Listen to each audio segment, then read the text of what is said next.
మహాగణాధిపతయే నమః. ఓం గురుభ్యో నమః. ఓం శ్రీమాత్రే నమః.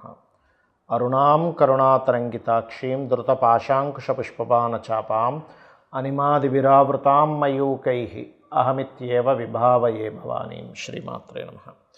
ప్రేక్షకులకి ఆ లలితాంబిక అమ్మవారి యొక్క అనుగ్రహం పరిపూర్ణంగా కలగాలని మనస్ఫూర్తిగా కోరుకుంటూ మనం ఈరోజు చెప్పుకోబోయేటువంటి టాపిక్ ఏమిటంటే నవంబర్ 1వ తేదీ నుంచి 15వ తేదీ వరకు 12 రాసుల వారికి లగ్నాల వారికి చూసుకోవచ్చు. లగ్నాలు తెలియని వారు రాసుని చూసుకోండి. వారికి ఎలా ఉండబోతుంది, ఏ విషయాల పట్ల వాళ్ళు జాగ్రత్త వహించాలి, మరియు గ్రహస్థితి ఏ విధంగా ఉంది అని చెప్పి చూసుకున్నట్లయితే మనకి చంద్రుడు ఈ 15 రోజుల పాటు కుంభరాశి నుంచి కన్యారాశి వరకు సంచరిస్తున్నాడు. ఇక కుంభంలో రాహువు, మీనంలో శని, కర్కాటక రాశిలో గురువు ఉన్నాడు. కాకపోతే గురువుతోని మనకి గురువు 12వ తేదీ వరకు ఉంటూ 12వ తేదీ మళ్ళీ వక్రగతి చెందుతాడు, అంటే అక్కడే ఉంటాడు కానీ వక్రిస్తాడు. అలాగే సింహరాశిలో కేతువు, మనకి శుక్రుడు కన్యారాశిలో నీచపడి ఉన్నప్పటికీ 2వ తేదీ నుంచి ఆయన తులారాశిలోకి ఓన్ హౌస్లోకి వెళ్ళిపోయి తులారాశిలో ఉన్నటువంటి రవికి నీచభంగ రాజ్యోగాన్ని ఇస్తున్నాడు. అదేవిధంగా 2 విరుద్ధ ఎనర్జీస్ ఉన్నటువంటి గ్రహాలైన కుజబుధులు కలిసి ఉన్నారు. ఈ యొక్క గ్రహస్థితిని అనుసరించి 12 రాసుల వారికి లేదా లగ్నాల వారికి ముందు లగ్నం ప్రధానంగా తీసుకొని దాని తర్వాత రాశి తీసుకోవచ్చు, తప్పేం లేదు. ఏ విధంగా ఉండబోతుంది, ఏ విషయాలు జాగ్రత్తగా ఉండాలనేటువంటి అంశాలు చెప్తుందో నేనైనప్పటికీ కూడా చెప్పేసిన సాక్షాత్ లలిత అమ్మవారిగా భావిస్తూ ఒక్కొక్కటిగా మనం తెలుసుకుందాం. మిథునం వారికి కనుక చూసుకున్నట్లయితే మీ యొక్క లగ్నాధిపతి అయినటువంటి బుధుడు 6వ స్థానంలో ఆ బుధుడికి శత్రువు అయినటువంటి కుజుడితో ఉన్నాడు. కాబట్టి ఈ నెల ఈ యొక్క పక్షంలో ప్రధానంగా మీరు ఈ అప్పులు ఎవరికైనా ఇవ్వడం తీసుకోవడం, అనవసరమైన శత్రుత్వాలు ఏమైనా పెంచుకుంటున్నామా, కాస్త బాడీ పెయిన్స్ ఇట్లాంటివి వస్తుంటాయి. ఈ యొక్క అంశాల్లో కాస్త జాగ్రత్తగా ఉండండి. స్టూడెంట్స్ వాళ్ళు తీసుకునేటువంటి కోర్సెస్ విషయంలో వాళ్ళు ఏదైతే కొంతమంది చూడండి, నేను పలానా కోర్స్ అనుకుంటున్నాను కాకపోతే అది నాకు ఎందుకో కరెక్ట్ తీసుకున్నా లేదు డౌట్ వస్తుంది అంటూ ఉంటారు. బికాజ్ ఆఫ్ లగ్న మరియు చతుర్థాధిపతి ఈ యొక్క విషయంలో ఉన్నాడు. కాబట్టి జాగ్రత్తగా ఉండాలి. 1వ తేదీ ఏదైనా మీరు బ్యాంక్ ట్రాన్సాక్షన్స్ చేసేటువంటి అంశంలో, ముఖ్యంగా ధన సంబంధించినటువంటి అంశాల్లో 1వ తేదీ జాగ్రత్తగా ఉండాలి. 2, 3 తేదీల కూడా మీరు ఉద్యోగ సంబంధించిన విషయంలో చేసేటువంటి ఉద్యోగంలో కొంతమంది కొన్నిసార్లు చూడండి ఉద్యోగంలో జాయిన్ చేసుకొని ఎన్ని రోజులైనా వాళ్ళు జీతాలు ఇవ్వరు. ఇటువంటి కొన్ని మోసపూరితమైనటువంటి విషయాలు ఉన్నాయి. కాబట్టి మీరు చాలా జాగ్రత్తగా ఉండాలి. 3వ స్థానంలో ఉండేటువంటి కేతు ఖచ్చితంగా ఒక విషయానంటే కొంత మీరు ఏదైతే ప్రయత్నం చేస్తుంటారో గణపతిని తలుచుకుంటూ ప్రయత్నం చేసినట్లయితే ఖచ్చితంగా బాగుంటుంది. 6, 7 తేదీలు శత్రువుపై జయము, స్పోర్ట్స్ రంగాల్లో చక్కటి ఫలితాలు ఇస్తుంది 6, 7 తేదీలు. ఇక అదేవిధంగా 10, 11 తేదీలు కనుక చూసుకున్నట్లయితే ఫైనాన్షియల్గా మీకు రావాల్సిన ధనం రావడానికి, ఫైనాన్షియల్గా ఎదగడానికి ఇది మంచి యోగంగా చెప్పబడుతుంది. కాకపోతే ఇక్కడ మీకు ఎప్పుడైతే పంచమ స్థానంలో 3వ అధిపతి నీచభంగ రాజయోగంలోకి వెళ్తున్నాడో 2వ తేదీ నుంచి 2వ తేదీ వరకు మాత్రం మీరు కాస్త వాహనం మీద వెళ్ళేటప్పుడు కాస్త జాగ్రత్తగా ఉండండి. నవంబర్ 2 వరకు. దాని తర్వాత నవంబర్ 2 తర్వాత నుంచి మనకి ఎప్పుడైతే శుక్రుడు వెళ్ళి పంచమ స్థానంలో రవితో కలిసి ఉంటున్నాడో ఇది మీరు చేసేటువంటి ప్రయత్నం సఫలీకృతం అయ్యేలాగా, అది ఎటువంటి ప్రయత్నమైనా గుర్తుపెట్టుకుని సంతానం కోసం కావచ్చు, లేకపోతే ఏదైనా ఒక ఐడియా మనకు ఒక ప్లానింగ్ వచ్చింది, ఆ ప్లానింగ్ని మీరు ఒక దీంట్లో అంటే మీరు ఒక సిస్టమేటిక్గా తయారు చేసుకొని దాన్ని ఒక ముందుకు తీసుకెళ్లేటువంటి విషయంలో కావచ్చు బాగుంటుంది 2వ తేదీ నుంచి ప్రధానంగా తీసుకోవాలంటే. కాకపోతే మాత్రం ఇక్కడ అనవసరంగా కొన్నిసార్లు మనం మనసు కేదపడేదో అవతల వాళ్ళతో శత్రుత్వాన్ని పెట్టుకుని ఉంటాం. ఇటువంటి విషయాల్లో కాస్త జాగ్రత్తగా ఉండండి.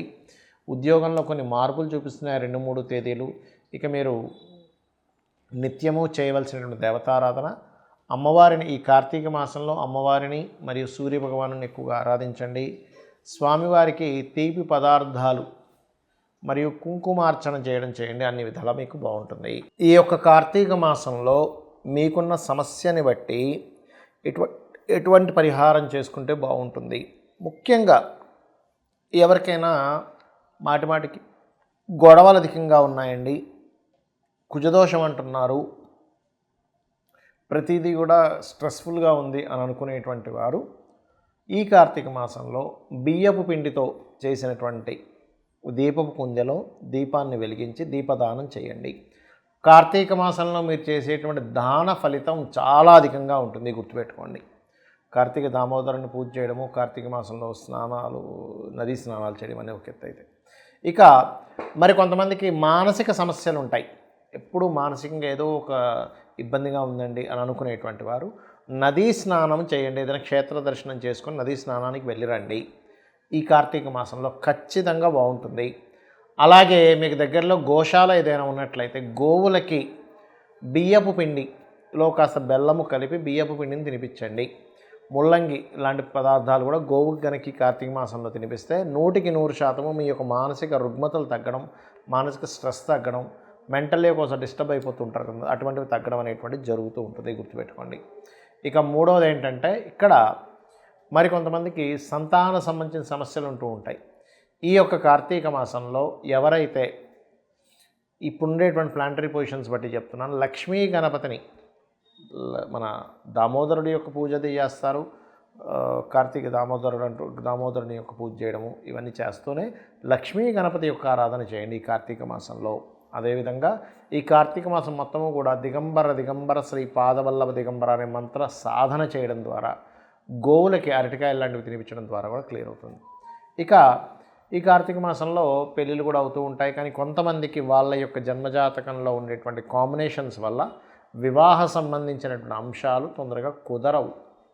అది సప్తమ స్థానం పాడవడం వల్ల, 12వ స్థానం పాడవడం వల్ల, వివాహం తర్వాత ఉండేటువంటి విషయాలు సరిగా కుదరకపోవడం వల్ల జరుగుతూ ఉంటుంది. అయితే ఇక్కడ ఏంటంటే మీరు ప్రధానంగా నవగ్రహాలలో రవికేతు గ్రహాల దగ్గర దీపారాధన చేస్తూ లలితా సహస్రనామాల్లో ఓం కామేశబద్ధ మాంగళ్య సూత్రశోభిత కందరాయ నమః అనే మంత్రం చేయండి.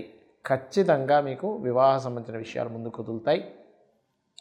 అలాగే స్వామివారిని అంటే ఆ విష్ణువుని సూర్యుల్లో ఉన్నట్టుగా భావిస్తూ సూర్యుడికి అర్ఘ్యం వదలండి. ముఖ్యంగా వివాహ సంబంధించినటువంటి విషయాలు ముందుకు కదలడానికి. దాంతోపాటు మీ జన్మజాతకంలో సప్తమ స్థానం ఎలా ఉంది, సప్తమం ఏమైనా వేరే పాపగ్రహాల చేత, పాప ఫలితాలు ఇచ్చేటువంటి గ్రహాల చేత ఇబ్బంది ఉన్నాయా అనేటువంటిది చూసుకోండి. అది చూసుకొని దానికి సంబంధించి దానం ఇచ్చుకున్నా కూడా మీకు ఖచ్చితంగా ఆ యొక్క ప్రభావం అనేటువంటిది తగ్గుతుంది. అందులో ఎటువంటి సందేహం లేదు.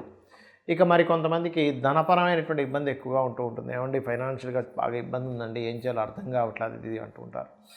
కార్తీక దామోదరుడికి ముఖ్యంగా విష్ణుమూర్తికి తీపి పదార్థం ఏదైనా చేసి స్వామివారికి నైవేద్యం పెట్టండి. విష్ణువుకి నైవేద్యం పెట్టండి. అలాగే సూర్య భగవానుడికి కూడా చూపించండి. ఈ రెండూ చేస్తున్నట్లయితే ఈ కార్తీక మాసంలో వీటితో పాటు మీరు లలితా సహస్రనామాలలో ఓం సంపత్కరీ సమారూఢ సింధుర వ్రజసేవితాయే నమః లేదా ఓం ధర్మాధ్యక్ష ధనాధ్యక్ష ధనధాన్య వివర్ధినియే నమః అనే నామస్మరణ చెయ్యండి. ఖచ్చితంగా మీకు బాగుంటుంది. ఇక విదేశాల్లో ఉంటూ ఇప్పుడు ఉన్నటువంటి సిచ్యువేషన్ అందరికీ తెలుసు. అక్కడి నుంచి మనకి యుఎస్ నుంచి వెనక్కి రావడం కానీ, యుఎస్ నుంచి ఇంకో దేశానికి వెళ్ళడం కానీ ఇలాంటివి జరుగుతూ ఉన్నాయి. అంటే మరి కొంతమందికి మరి విదేశీ యోగమే ఉంటుంది. విదేశాలకు వెళ్తేనే వాళ్ళ లైఫ్ బాగుంటుందని ఉంటుంది. అప్పుడు ఏం చేయాలి? స్వదేశానికి వస్తే పెద్ద లైఫ్ ఉండదు. వాళ్ళు చదువుకున్న చదువు కానివ్వండి, వాళ్ళు చేసినటువంటి రీసెర్చ్ కానివ్వండి, వాళ్ళు పడ్డ కష్టం కానివ్వండి, విదేశాలకు వెళ్తేనే అది తీరుతుంది. అప్పుడు ఏమిటి, ఇంకో దేశానికైనా వెళ్తే బాగుంటుంది. ఇంకొక రకరకాల దేశాలు ఉంటాయి, యుఎస్ఏ ఉందా. అలాంటి వారు మరొక దేశానికి వెళ్ళి అక్కడ మీరు సక్సెస్ అవ్వాలి అంటే ఈ కార్తీక మాసంలో రుద్రము వినండి, రుద్రాభిషేకం చేయించుకోండి. రెండవది ఆంజనేయ స్వామి యొక్క హనుమాన్ చాలీసా అంటారు. ఉదయము సాయంత్రము సంకల్పం చెప్పుకొని ఆ చేసినంత కాలం 40 రోజులు దీక్షగా తీసుకొని కనుక చేయగలిగితే, ఏమండి కార్తీక మాసం అయిపోద్ది కదా అంటే అయిపోయినా పర్వాలేదు, ప్రారంభించడం ఇక్కడ చేయండి. 40 రోజులు దీక్షలా కనుక రోజు ఉదయం సాయంత్రం చేస్తూ సంకల్పం చేసి కొంచెం కొన్ని నియమాలు పాటించాలి. దీక్షలో ఉన్నప్పుడు ఎలా పాటిస్తామో నేల మీద నిద్రపోవడము, కాస్త నాన్ వెజిటేరియన్ లాంటివి తినకపోవడము, కొన్ని బ్రహ్మచర్యం పాటించడం చేసి మీరు కనుక 40 రోజులు ఖచ్చితంగా చేసినట్లయితే రుద్రము వినడము లేదా రుద్రాభిషేకం చేసుకోవడము, ఇంట్లోనే రుద్రంతో అభిషేకం శివుడికి చేసుకోవడము, అలాగే ఉదయము సాయంత్రం ఆంజనేయ స్వామి యొక్క అష్టోత్తరము అంటే ఆంజనేయ స్వామి హనుమాన్ చాలీసా ప్రధానంగా ఉదయం సాయంత్రం కనుక చేయగలిగితే మీ జన్మజాతకంలో ఆల్రెడీ యోగం ఉంది కానీ వెళ్ళలేకపోతున్నాను, లేకపోతే ఇంకో దేశానికి వెళ్ళాలి, ఇక్కడ ఉండేటువంటి సిచ్యువేషన్స్ బాగాలేవు అన్నప్పుడు ఇది మీకు ఖచ్చితంగా పనిచేస్తుంది. కానీ ముఖ్యంగా మీరు తెలుసుకోవాల్సింది అసలు మీ జాతకంలో యోగం ఉందో లేదో తెలుసుకోండి. యోగం ఉందో లేదో తెలుసుకోకుండా చేస్తూ ఉంటే ఏమవుతుందంటే ఇది ఇంకొక దానికి దారితీస్తుంది, కానీ ఇది ఇవ్వాలని రూల్ లేదు. ఎలాంటి వాటికి ఇస్తుంది రిజల్ట్ అంటే మీకు ఖర్చులు తగ్గిస్తుంది అంతే. బాగా ఎక్స్పెండిచర్స్ ఉన్నాయి, ఎందుకంటే 12వ స్థానం అనేటువంటిది ఖర్చుల స్థానము, విదేశీ స్థానం. సో విదేశీ యోగం మీకు లేదు కాబట్టి ఖర్చులు ఎక్కువ అవుతుంటే ఆ ఖర్చులు తగ్గించే దాని మీద ఎఫెక్ట్ పడుతుంది. దానివల్ల కూడా ఒక పాజిటివ్ ఉంటుంది, ఉండదని. కానీ మీకు జాతకంలో ఉందో లేదో యోగం చూసుకోండి. కొద్దిగా ఉందండి, కొన్ని ఆటంకాలు ఉన్నాయి, అప్పుడు పనిచేస్తుంది. అసలు యోగమే లేదు అన్నప్పుడు అది ఇవ్వదు రిజల్ట్. ఇది గుర్తుపెట్టుకోండి. అందుకే చాలామంది రెమెడీస్ చేస్తుంటే ఎందుకు ఫెయిల్యూర్ అవుతుంటాయంటే అక్కడ యోగం ఉండి ఆటంకాలు కలుగుతున్నప్పుడు మనం చేయాలి, కానీ యోగమే లేకుండా మనం చేయడం వల్ల ఇంకొక మంచి ఫలితం ఇస్తుంది, కానీ ఆ ఫలితం ఇవ్వాలని రూల్ లేదు. శ్రీమాత్రే నమః.